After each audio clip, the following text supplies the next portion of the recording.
This is Eric Meyer, NASA Great Lakes Chief Instructor. We're here for video number 3 in our intro series to learning data acquisition for beginners, HPD 101 for beginners, whatever you want to call it.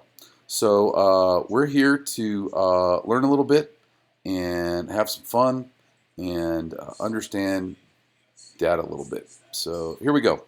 You'll remember that when we go to open a session, we do that, and we're going to find the file I was just looking at. That's Mike. Mike sent me some laps to look at. I'm going to take his very best lap, or outing, where he had 11 laps, and he ran a 141, right? So you can see all these are Mike. You can see this one right here is his fastest one. So we're just going to look at that one right there.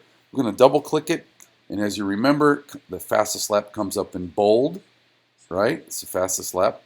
I'm going to highlight, as I normally do, my command key. I'm going to highlight these other 42s. So we have some 42s and some 41s, okay? We're going to look at a 30,000 foot level, and we're going to see what's up. Mike is an excellent driver, first time to Autobahn. Learning to go faster, learning this new concept that we teach in 3 about getting off the brakes, or brushing the brakes as we're introduced in HPD 1, practice in 2, and it's a requirement to graduate out of HPD 3. You have to be good at this technique. And Mike wants to graduate 3 and go to 4 and be an instructor one day. So he's practicing that technique, which, by the way, is the technique that really gets you into corners quickly. And that technique is not overusing the brakes. So let's take a look at this. Quick recap. I'm going to take this, I'm going to double click it. I'm going to make it black.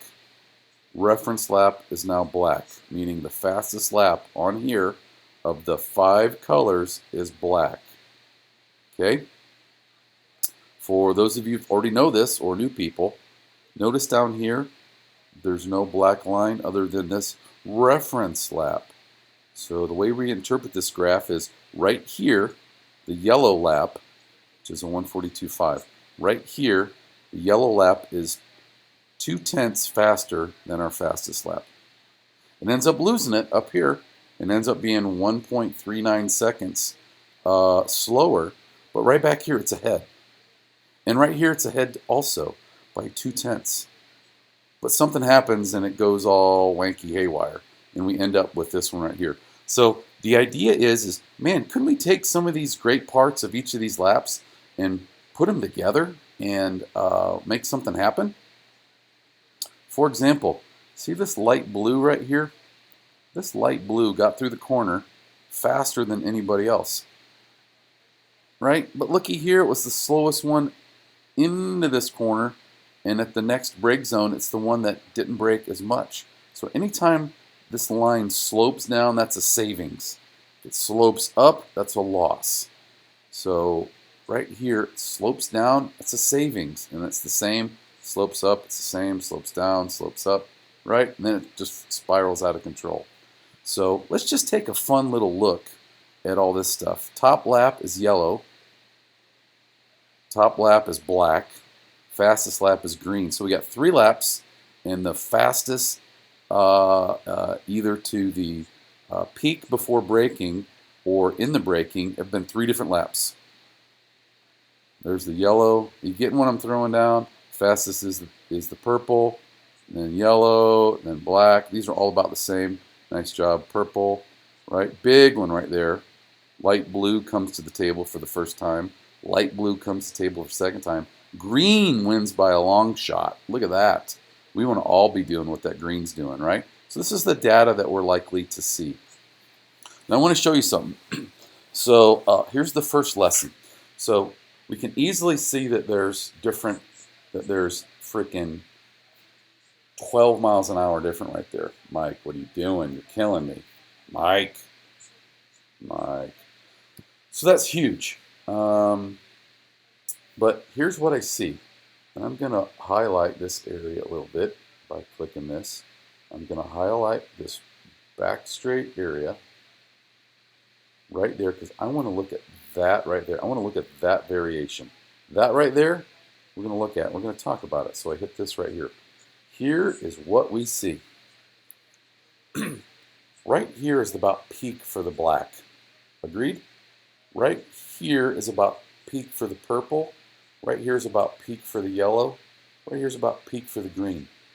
Do you see how this lazily falls over? And then right here, you can see where Mike is right here. Right here, Mike says, I better get on the brakes. So he gets on the brakes and he hustles the car down to about a really respectable 3-mile-an-hour difference. The challenge is, and I encourage you to look for this on your data, is that he's dragging the brakes right here. He's really being gentle on it, right? Before he goes to heavy brakes.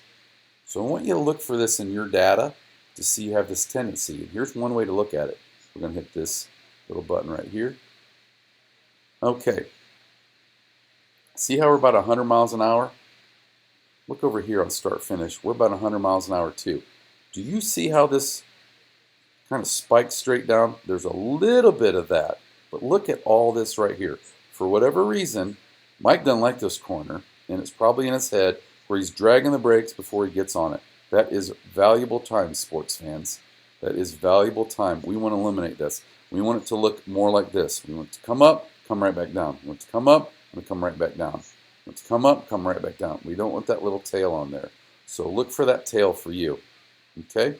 We can also see that he is lifting right here, right? Don't tell us you're not lifting. You can actually see that in the acceleration curve right there.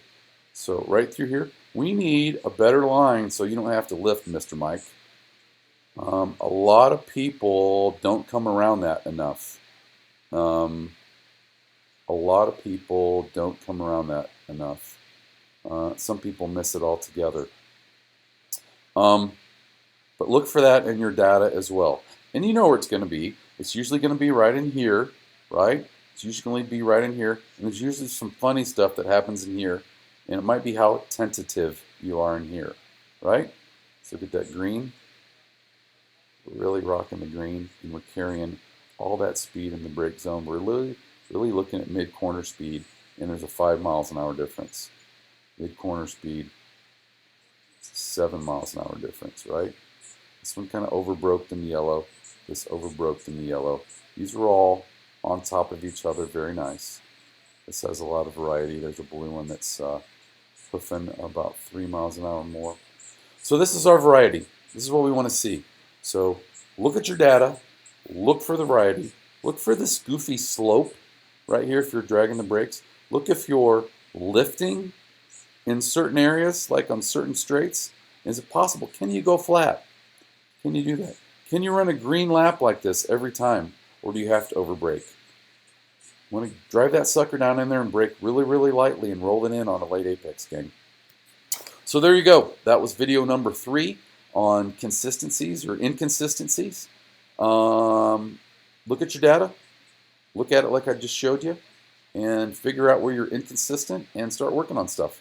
Thanks. Look for video number 4 in the near future.